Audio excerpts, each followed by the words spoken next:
우리 하나님 말씀 보겠습니다. 시편 57편 1절부터 11절까지 말씀입니다. 하나님 말씀 제가 봉독하겠습니다.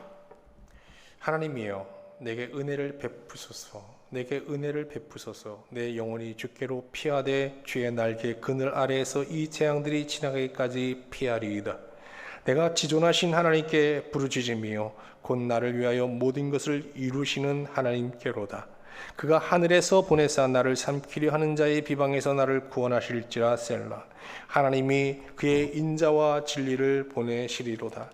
내 영혼이 사자들 가운데서 살며 내가 불사른 자들 중에 누웠으니 곧 사람의 아들 중에라.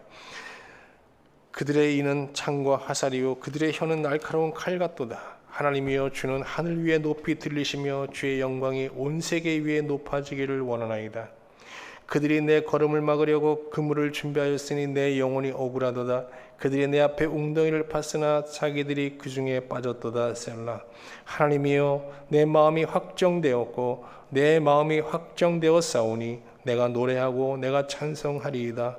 내 영혼아 깰지어다. 비파야 수금아 깰지어다. 내가 새벽을 깨우리로다. 주여, 내가 만민 중에서 주께 감사하오며 문나라 중에서 주를 찬송하리이다. 무릇 주의 인자는 커서 하늘에 미치고 주의 진리는 궁창에 이르나이다. 하나님이여, 주는 하늘 위에 높이 들리시며 주의 영광이 온 세계 위에 높아지기를 원하나이다. 아멘.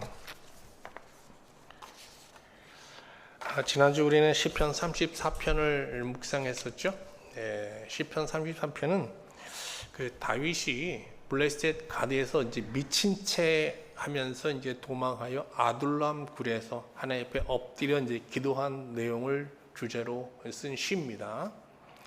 다윗은 아둘람 동굴에서 정말 부모를 잃은 아이처럼 두려워 떨면서 하나님을 찾고 부르짖지 않습니까? 근데 이 다윗이 이렇게 기도할 때에 이스라엘에 이제 다윗이 광야에 은신하고 있다는 소문이 쭉 퍼진 거예요. 이 소문을 듣고 사울의 폭정 아래에서 억울하게 고통받고 탁치당한 자들이 다윗을 찾아 광야로 나섭니다. 그래서 기도 가운데 있던 이제 다윗이 이 아둘람 동굴에서 이제 400명에 이르는 무리들을 만나게 되거든요. 그 중에는 그의 가족들도 있었어요. 다윗은 가족을 이제 모압에 맡기고 유다를 떠나 이제 요단강 동편에 있는 이제 이스라엘을 완전히 떠난 거죠. 그래서 이런 동편 미스베로 이제 이동을 해요. 이곳에 이제 요새를 짓고 이제 민병대를 결성한 겁니다. 그래서 민병대 생활을 하면서 그곳에서 비교적 안정된 생활을 하게 됩니다. 근데 이때 이제 갓 선지자가 찾아와요. 갓 선지자가 찾아와서 다윗에게 주어진 새 나라 건설이라는 새로운 이스라엘 건설이라는 미션을 상기시키면서 당신은 지금 여기 있어야 될 사람이 아니라 유다 땅에 있어야 될 사람이다 라고 이제 권면을 합니다. 다윗은 이 갓의 권면을 하나님의 말씀으로 받고 안정된 삶을 보장해 주는 미스베를 버리고 유다 땅 헤렛 수풀로 들어가요. 엄청난 순종이죠. 다윗이 이제 민병대를 이끌고 유다 땅에 들어왔다는 이제 소문이 퍼지자 또 그일라 사람들이 찾아옵니다. 그일라는 헤렛 수풀에서 서쪽으로 한 7km 정도 떨어져 있는 멀지 않은 곳에 있는 도시인데요. 가나안 도시 국가인데 이 나라는 그 블레셋에도 속해 있지 않고 이스라엘에도 속해 있지 않은 그냥 독립국가예요. 도시국가. 근데 이제 문제는 이 추수 때가 되면요, 이 블레셋이 이 타작 마당을 습격해 와서 늘상 매년 이 곡식을 약탈해 가는 거예요. 그러니까 이 그레야 유다자들이 다윗을 찾아와서 이 블레셋군을 좀 막아달라는 거예요. 그러면 이제 뭐 합당한 보상을 하겠다는 약속을 했겠죠. 그래서 이제 다윗이 이걸 수락한 거예요. 그래서 다윗은 600명도 되지 않은 군사를 이끌고 이제 그일라를 침략하는 이제 블레셋군과 맞서게 되는데 이 전쟁에서 승리하게 됩니다. 그러니까 뭐 그일라 사람들이 얼마나 좋아했겠어요. 뭐 잔치를 베풀고 뭐 다윗과 민병대를 아주 융숭하게 대접을 했죠. 그런데 다윗이 그일라성에 있다는 이제 소문이 다시 사울에게 들렸겠죠. 그걸 왜 모르겠어요. 그래서 사울이 이제 대군을 이끌고 그일라를 공격하는 거예요. 그러니까 이 그일라는 참 지도자들이 난감한 거예요. 이 다윗을 지키자니 사울의 공격을 받고, 또 사울의 공격을 면하려면 이제 다윗을 배신하고 내쳐야 되는데, 결국 이 사람들이 살고자 다윗을 배신하고 버리게 돼요. 그래서 다윗은 다시 그일라에서 쫓겨 이제 광야로 나가는데, 이제 사울에게 계속 쫓기다가, 광야에서 쫓기다가 이제 마온 광야에서 완전히 포위가 됩니다. 여러분, 그 적군에 의해서 완전히 포로가 된 상태에 있는 그 상태가 얼마나 두려웠겠어요. 그래서 이때 이제 쓴 시가 시편 27편이에요. 오늘은 원래 시편 57편을 봐야 되는데 잠깐 이 시편 27편 내용을 좀 볼게요. 이게 이제 마온 광야에서 완전히 사울 군대에 지금 포위된 상태에서 쓴 시거든요. 이제 모든 사람은 자기보다 강한 자로부터 공격을 받으면 두려움을 갖게 되지 않아요? 여러분 그렇죠? 우리 어렸을 때 한번 보세요. 이제 힘센 애들이 우리를 위협하면 그때 다 그 두려움을 겪었어요. 그래서 두려움을 갖고 좀 비겁하게 행동했던 적이 있는데, 그런 게 지금도 기억이 나서 수치감을 느끼잖아요, 우리가. 다윗도 마찬가지였거든요. 다윗이 그 두려움이 없는 사람이 아니에요. 우리 아둘람 동굴에서 보셨잖아요. 다윗이 얼마나 두려워 떨면서 하나님 앞에 부르짖어 기도합니까? 또 그가 아둘람 동굴까지 나오는 과정도 사울과 사울의 군대를 두려워했기 때문에 한 행동들이잖아요. 근데 이 아둘람 동굴에서 하나님을 정말 깊이 만난 후 다윗은요, 사울과 그의 군대를 더 이상 두려워하지 않는 사람으로 변했어요. 그래서 시편 27편에서는 이런 고백을 합니다. 3절 한번 볼까요? 군대가, 사울의 군대죠. 사울의 군대가 나를 대적하여 진칠지라도 내 마음이 두렵지 아니하며 전쟁이 일어나 나를 치료할지라도 나는 여전히 태연하리로다. 이게요, 보통 사람이 아니에요. 겁이 없는 거예요. 겁이 없어진 거예요.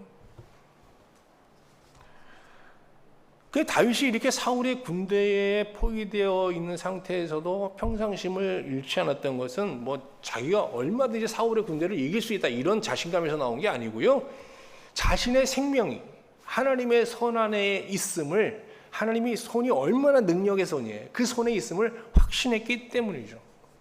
시편 27편 1절 말씀 볼게요. 여호와는 나의 빛이요 나의 구원이시니 내가 누구를 두려워하리요. 여호와는 내 생명의 능력이시니 내가 누구를 무서워하리요. 내 생명을 지금 하나님의 손이 딱 손으로 보호하고 계신데 내가 누굴 두려워하겠냐는 거예요. 그러면서 다윗은 이 사울의 군대에 완전히 포위된 상태에서 두 가지를 기도합니다.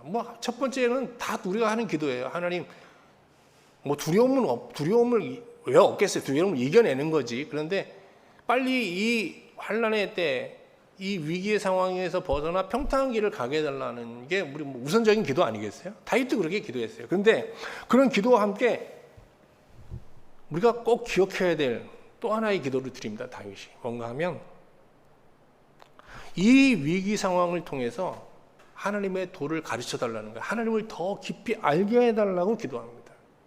이것은 아둘람 동굴에서 다윗이 이 위기를 겪으면서 하나님을 정말 깊이 알았잖아요.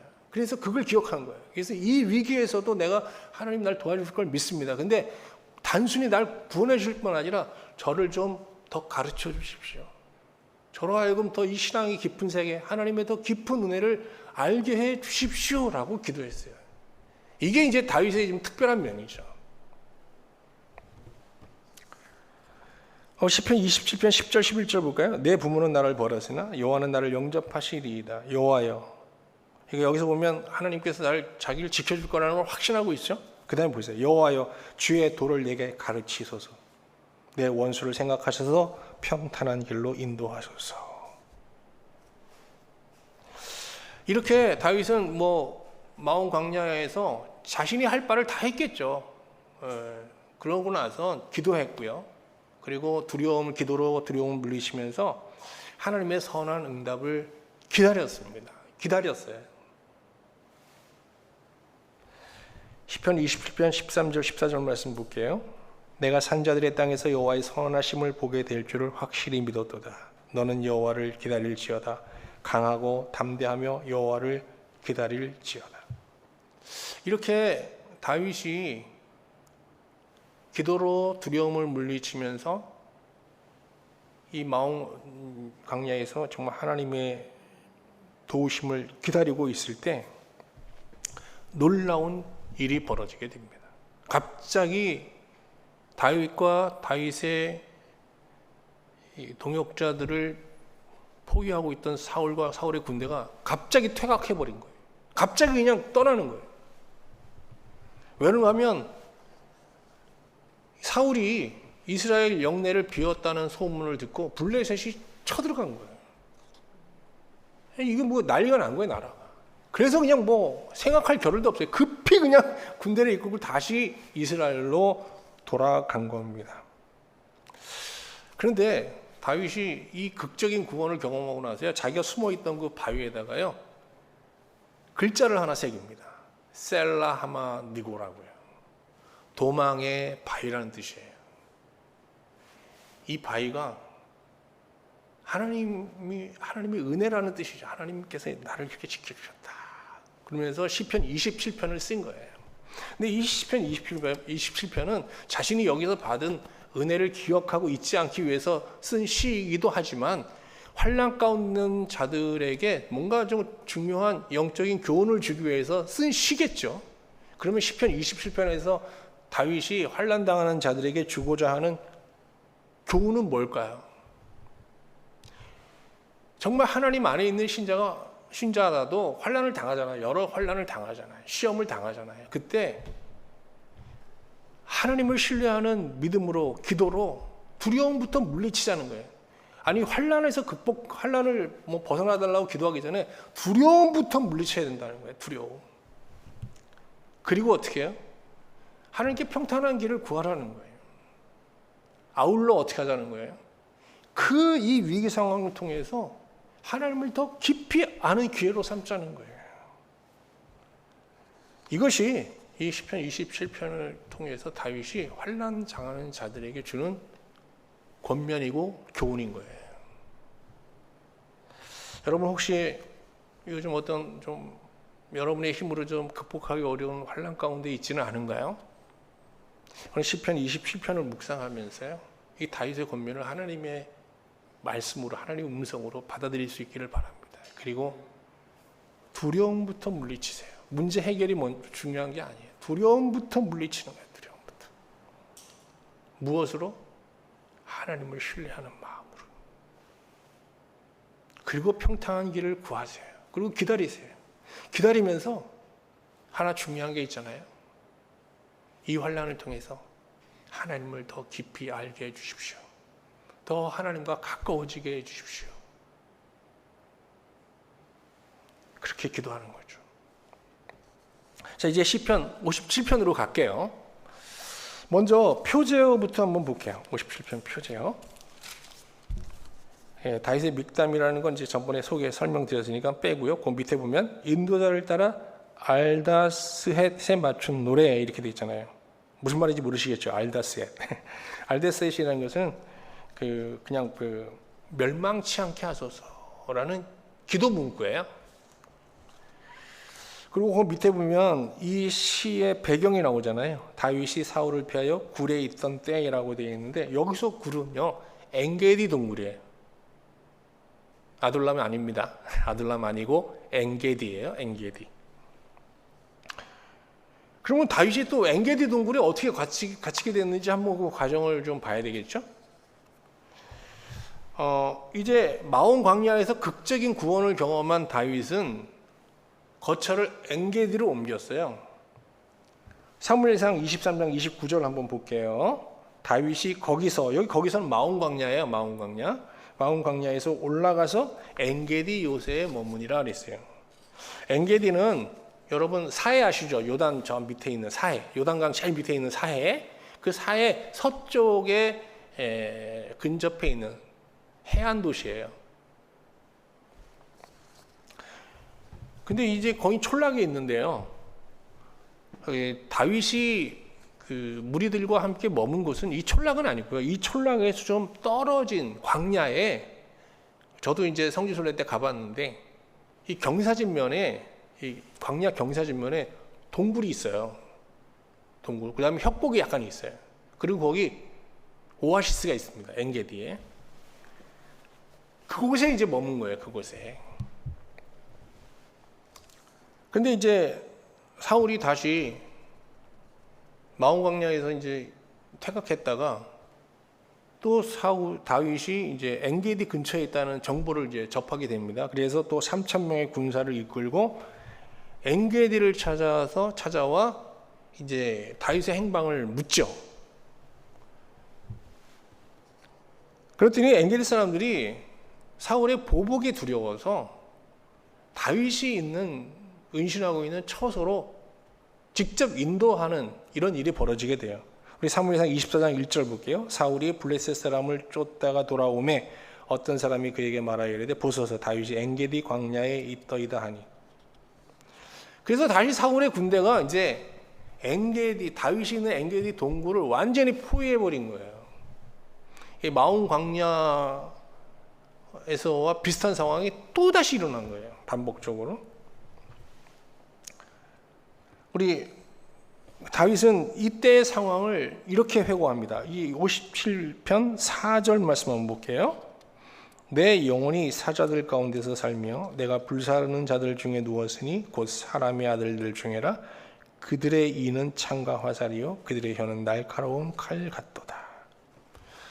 이제 사울의 군대가 칼과 창과 화살 이런 것들로 무장한 상태에서 동굴 앞에 큰 불을 피워놓고 횃불을 들고 있었겠죠. 그러면서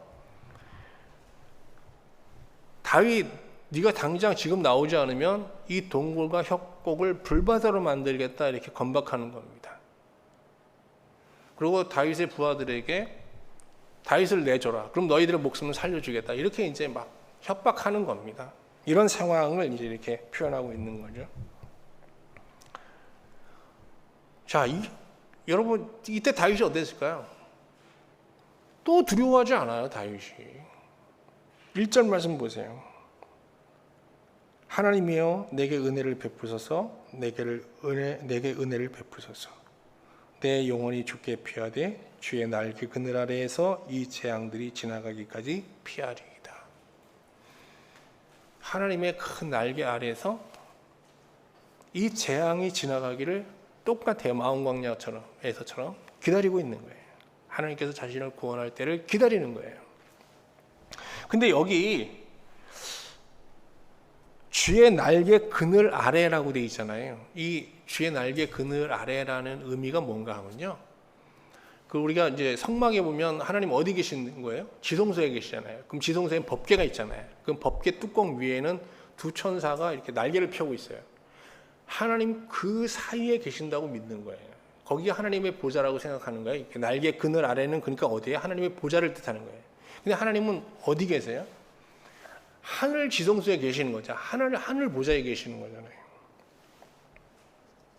그래서 여기 그 하늘 날개 그늘 아래라는 건 하늘의 지성소를 말하는 거거든요. 그러니까 하나님은 기본적으로 하늘에 계신, 하늘 지성소에 계신 하늘의 하나님이에요. 그런데 그 다윗은 자기가 믿는 하나님은 하늘에 계신 하늘의 하나님일 뿐만 아니라 자기 백성이 겸비한 심령으로 이 땅에서 하나님의 도움을 구할 때 이 땅에도 임하시는 땅의 하나님이기도 하시다라는 믿음을 갖고 있어요. 2절 말씀인데요. 이 2절이 굉장히 중요한 의미를 갖고 있어요. 같이 한번 볼까요? 내가 지존하신 하나님께 부르짖으며. 여기 지존하신 하나님은요, 우리가 근접할 수 없는 저 하늘에 계신 하나님을 말하는 거예요. 영원의 하나님을 말하는 거예요. 그런데 뒤에 밑에 보세요. 근데 그 하나님이 어떤 하나님이 또 되시는 거예요? 곧 나를 위하여 모든 이것을 이루시는 하나님께로다. 나를 위해서 근데 그 하나님이 이 땅에서 내가 구하는 걸 이루어 주신다고요. 응답하신다고요. 그건 뭐예요? 땅의 하나님이에요. 그 하늘의 하나님은 어떤 경우에는 땅의 하나님이 되시기도 한다, 이런 고백을 하는 거예요. 그러니까 다윗의 입장에서 지금 하나님 어디 계세요? 하늘 지성소에 계세요. 근데 지금 어디도 계세요? 이 사울의 군대에 포위되어 있는 이 엔게디 동굴에도 어떻게 해요? 여기에도 계시는 거예요. 이렇게 다윗은 하나님을 하늘의 하나님으로 또 땅의 하나님으로 고백하면서 특별한 땅의 문제를 요청해요. 특별한 요청을 하게 돼요. 한번 3절 보세요. 어려운 구절이에요. 그러니까 다윗을 볼 때 이제 이 부분이 굉장히 어려운 거예요. 그가 하늘에서 보내사 나를 삼키려는 자의 비방에서 나를 구원하실지라 하나님이 그의 인자와 진리를 보내시리로다. 여기서 다윗은 하늘의 하나님께 자기가 처해 있는 이 땅의 문제를 해결해 주기를 간구하면서 이 땅의 문제를 어떻게 누가 해결해 달라고 그런 거예요? 누구를 보내서? 인자와 진리를 보내서. 그럼 인자와 진리라는 속성을 가진 분을 보내셔서 저의 이 땅의 문제를 해결해 달라는 거거든요. 그럼 다윗이 얘기하는 이 인자와 진리의 속성을 가진 분은 누구를 말하는 걸까요? 시편 110편에 보면 나와요. 이 인자와 진리가 누군지가 나와요. 한번 같이 볼까요? 시편 110편 1절이에요. 여호와께서 내 주에게 말씀하시기를 내가 내 원수들로 내 발판이 되게 하기까지 너는 내 오른편에 앉아 있으라 하셨도다. 여기 보면은 다윗이 이 인자와 진리의 속성을 가지신 분을 주라고 불러요. 근데 이 주는 어디 계세요 지금? 하나님 우편에 앉아 계세요. 오른편에. 이분을 주라고 고백하잖아요. 다윗이 주라고 고백하는 인자와 진리의 속성을 가진 하나님 오른편에 앉아 계신 분은 누구 계세요? 예수 그리스도 하나님의 아들을 말하는 거예요. 생전에 예수님은 이 구절을 인용하시면서 다윗이 주로 칭한 자가 내가 맞다라고 말씀하신 적이 있어요. 마태복음 22장 44절 45절인데요. 이게 이제 바리새인과 논쟁 중에 하신 말씀입니다. 제가 읽어드릴게요. 주께서 내 주께 이르시되 내가 내 원수를 내 발 아래 둘 때까지 내 우편에 앉아 있으라 하셨도다. 이건 뭐예요? 시편 110편 1절을 인용한 거예요. 그러면서 뒤에 말이 중요한 거예요. 다윗이 그리스도를 주라 칭하였은즉 그랬잖아요. 그죠? 어찌 그의 자손이 되겠느냐 그러잖아요. 그러니까 다윗이 주라고 칭한 게 누구예요? 바로 예수 그리스도예요. 그러니까 다윗은 예수님은 정말 그 다윗 1000년 후에 이 땅의 하나님으로 오신 거잖아요. 하늘의 하나님의 속성을 그대로 가지고 땅의 하나님으로 오신 거잖아요. 근데 이미 다윗은 예수님이 이 땅에 오시기 1000년 전에 그 장차 땅의 하나님으로 오실 예수님을 땅의 하나님으로 믿고 있었던 거예요.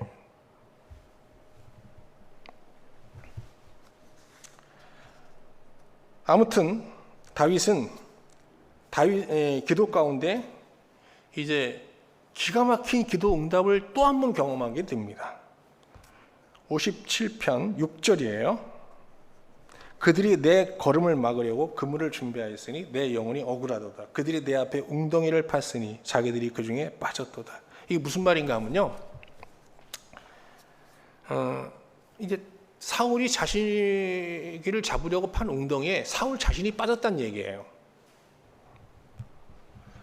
이는 이제 사무엘 상서를 나중에 보시면 알겠지만 다윗이 이제 숨어 있는 동굴에 사울이 용변을 보기 위해 들어오거든요. 이 상황을 지금 이제 얘기하는 거예요. 그러면 왜 사울이 여러분 용변을 보기 위해서 동굴에 들어왔을까요? 우리 신명기에 보면요, 율법에 이런 내용이 명시되어 있어요. 지금 적군과 대치하는 급박한 상황에서도 군인은 용변을 볼 때는요, 먼 곳에 나가서 될 수 있는 대로 먼 곳에 가서 용변을 보고 흙으로 덮으라는 내용이 명시되어 있어요. 왜 이런 게 뭐 미학적으로 뭐 냄새가 나서 뭐 건강학적으로 문제가 돼서 이런 명령을 주는 건 아니고요. 당시 고대인들은 이 사람의 이 배설물에 악한 영이 깃든다고 생각했어요. 그런데 이렇게 중요한 전쟁을 앞두고 있는데 누가, 자 생각해 보세요. 용변이 만약에 옷에 묻었다든지 용변이 어디 옆에 있으면 어떻게 해요? 악한 영향을 받게 된다는 거예요. 그래서 멀리 가서 보고 그걸 덮으라는 거예요. 아니면 어떻게 동굴 같은 데 가서 용변을 보고 나오라는 거예요. 그래서 사울이 이 지금 중요한 상황이잖아요. 그래서 용변이 매려웠던 거예요. 그러니까 그 누구 데리고 들어가기도 그렇고 해서 혼자 그냥 동굴에 들어가서 용변을 보는데 그 동굴에 누가 있었어요? 다윗과 그의 부하들이 숨어 있었던 거죠.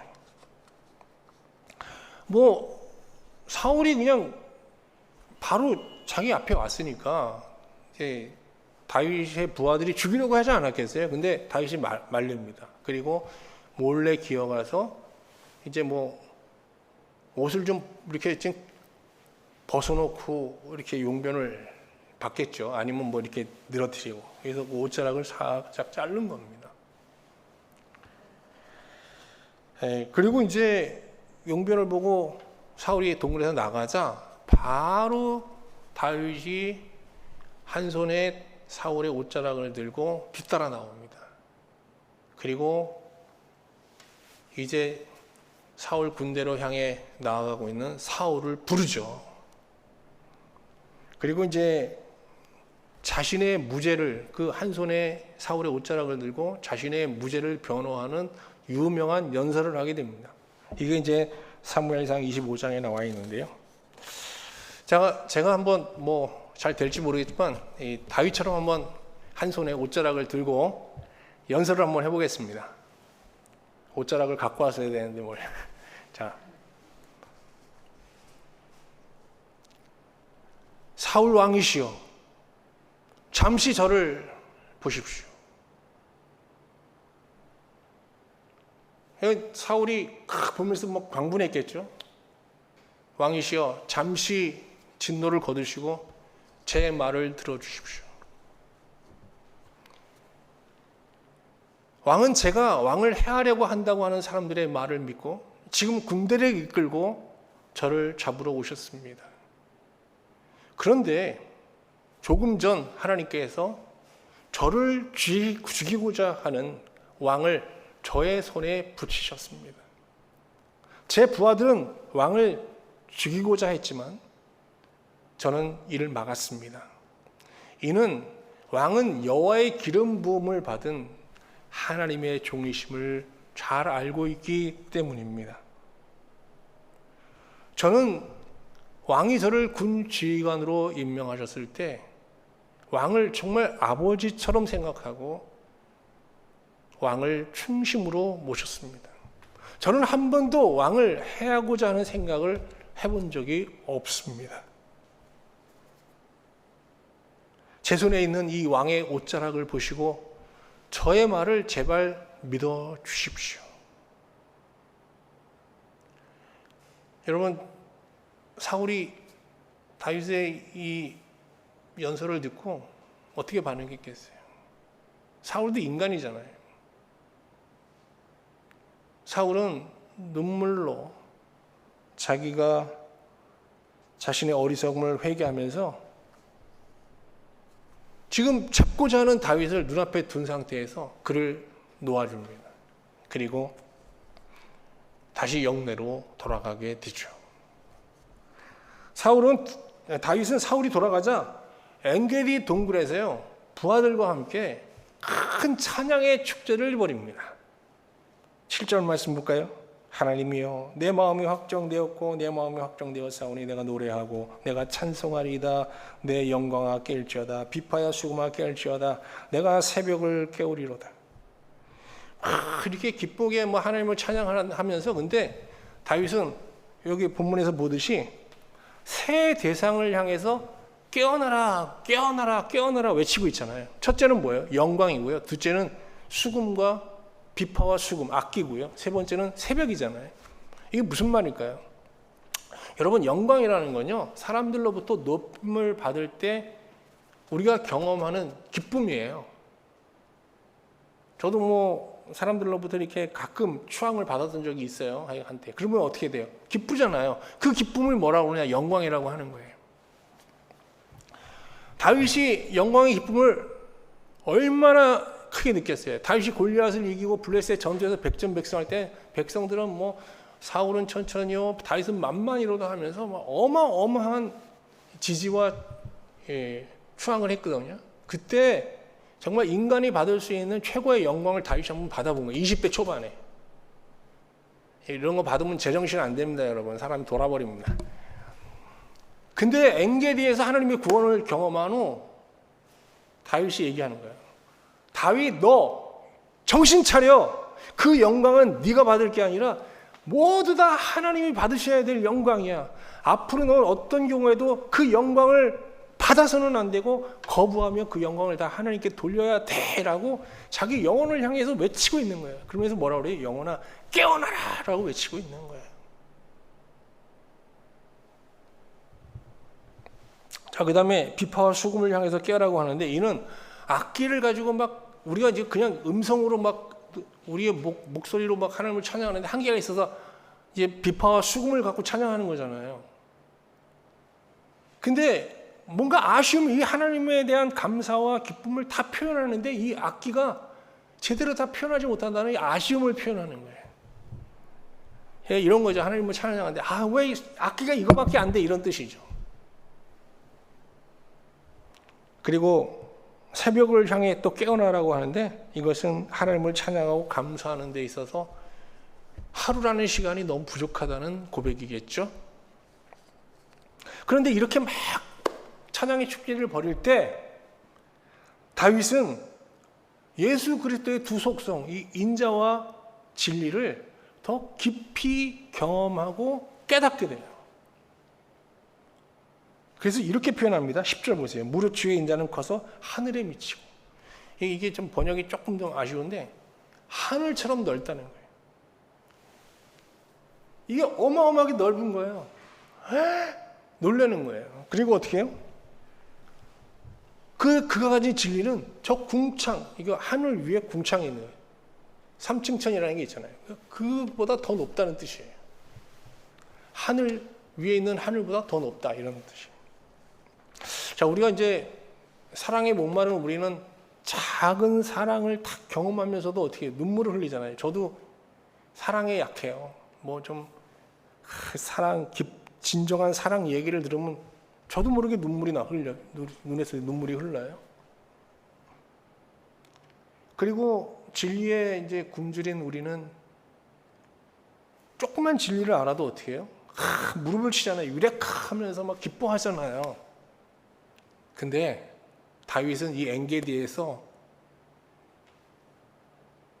하늘보다 넓은 하나님의 사랑을 예수 그리스도 안에서 발견한 거예요. 여러분 얼마나 감격스러웠을까요? 전 숨을 못 쉬었을 것 같아요. 그리고 그가 진리를 깨닫는데 그 진리가 어느 정도예요? 그냥 이런 진리가 아니에요.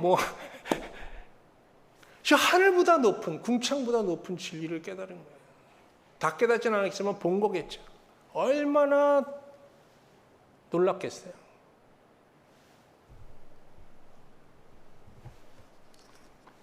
그래서 이게 막 그 하나님의 사랑과 무한한 사랑과 진리 앞에서 막 기뻐하고 막 놀래면서 이런 고백을 하게 되죠. 그러면서 시를 마치는데요. 11절 말씀 보겠습니다. 하나님이여 주는 하늘 위에 높이 들리시며 주의 영광이 온 세계 위에 높아지기를 원하나이다. 지금 하나님이 사람들로부터 받는 영광은 너무너무 부족하다는 거예요. 이게 정말 하나님의 사랑만큼, 하나님의 이 진리의 높이만큼 큰 영광을 다 하나님께 돌려야 되는 거 아니냐, 이런 얘기죠. 이제 말씀을 마치겠습니다. 이 시에서 다윗은 이제 자기 마음이 확정되었다는 이 고백을 하고 있잖아요. 이 마음이 확정되었다는 건 변했다는 거예요. 그럼 뭐가 변했냐? 세계관이 변했어요. 자기 인생을 바라보고 이 세상을 바라보는 눈이, 사고 체계가 완전히 바뀌어버렸다는 거예요. 보통 사람들은 다 이제 세속적 세계관을 가지고 살 수밖에 없습니다. 다윗도 그랬고요. 그럼 세속적 세계관이라는 게 뭡니까? 간단하게 말하면 인생이라는 것을 뭐 태어나면서부터 죽음, 이 현세로 한정짓고 이 땅에서의 어떤 뭐 성공과 부를 목적으로 하는 뭐 사고 체계, 뭐 그런 뭐 신념 체계 이런 거를 우리가 이제 세속적 세계관이라고 하는 거잖아요. 다윗도 엔게디에서 하나님의 그런 어마어마한 사랑과 진리를 맛보고 깨닫기 전에는요, 솔직히 얘기해서 세속적 세계관을 갖고 하나님을 섬겼던 사람이에요. 그런데 이게 엔게디에서 다 무너져 버린 거예요. 다 무너지는 거예요. 그러면서 그는 구속사적 세계관을 갖고 이제 남은 인생을 살게 됩니다. 뭐 평생 다 그렇게 살지 못했지만 대체로 그렇게 살았어요. 이후. 구속사적 세계관이라는 게 뭔가 하면 하나님의 눈으로 인생과 세상을 보는 거예요. 영혼의 눈으로, 영혼의 관점에서 보는 거예요. 그리고 어떻게 해요? 세상의 성공이 아닌 하나님께서 이 땅에 이루시고자 하는 하나님의 구원, 그 구원 역사에 동참하는 거예요. 어떻게 이제 하나님의 구원에 동역하는 동역자로서 살고자 하는 신념 내지는 사고체계 이런 것들을 우리가 이제 구속사적 세계관이라고 하는 거죠. 다윗은 본시에서 자신의 마음이 확정되고 확정되었다라고 이제 외치고 있는데요. 이것은 이제 나는 세속적 세계관을 버리고 이제 난 구속적 세계관으로 하나님의 구속사적 세계관으로 살 거야. 아니 그렇게 살아야 돼! 라고 이제 외치고 있는 거예요. 누구를 향해서? 자기 영혼을 향해서, 자기 자신을 향해서 외치고 있는 거예요. 저는 이제 뭐 시편 57편을 이렇게 묵상하면서요. 그동안 나를 향해서 이렇게 이 시는 이제 다윗이 자기 자신을 향해 외치는 시구나 하는 걸 깨달으면서 이 시로 막 제 자신에게 뭐 외치고 싶었던 게 많았어요. 그래서 오늘 설교 제목을 뭐라고 적었어요? 내 영혼아 깰지어다. 이 시편 57편으로 잠자고 있는 내 영혼을 정말 깨우고 싶었어요. 그러면서 세 가지 질문을 스스로에게 던져 보게 되었는데요. 첫 번째, 나는 정말 하나님을 신뢰하는 믿음으로 내가 지금 이 세상에서 겪고 있는 이 환난을 두려움 없이 의연하게 좀 대처하고 있는가? 정말 여러분 이 극한 위기 상황에서 이렇게 의연하게 대처하는 다윗이 부럽지 않으세요? 당황하지 않잖아요. 막 별거 아닌 일에 호들갑 떨지 않잖아요. 전혀 흔들림이 없어요. 두 번째는요, 나는 하늘보다 넓고 궁창보다 높은 이 하나님의 사랑과 진리를 매일 알아가는 영적 진보의 삶을 살고 있는가 하는 거예요. 다윗은 아까 본 27편에서 그러잖아요. 이 위기 상황에서 어떻게 하나님 저에게 주의 도를 가르쳐 주십시오. 그는 늘 어떤 상황 속에서 더 하나님을 좀 알기를 원했어요. 문제 해결보다 더 중요한 거는 하나님을 그 상황에서 알아가는 거예요. 그리고 세 번째 질문은요, 내 영혼은 세상의 헛된 꿈에서 깨어나 일체의 영광을 거부하고 정말 모든 영광을 하나님께 돌리는 그 기쁨을 구하며 살고 있는가라는 것입니다.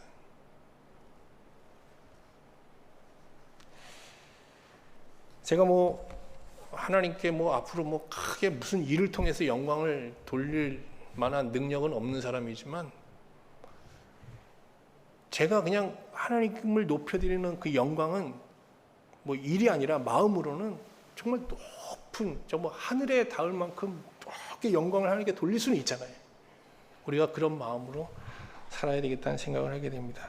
다윗은 아둘람에서 미스베 그리고 그일라, 마온 광야, 엔게디로 이렇게 광야 생활에서 계속 사울의 군대에 쫓겨서 이동하게 되는데요. 이 이동을 하면서 사람이 지치고 자기 속이 상하고 이렇게 망가진 게 아니라요.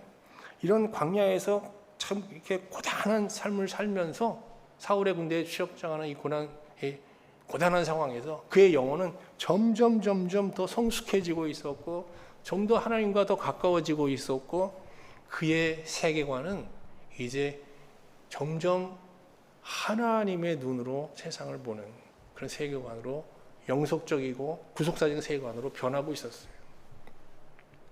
여러분도 다윗시를 묵상하는 가운데 이러한 놀라운 영적 진보가 함께하기를 주님의 이름으로 축원합니다.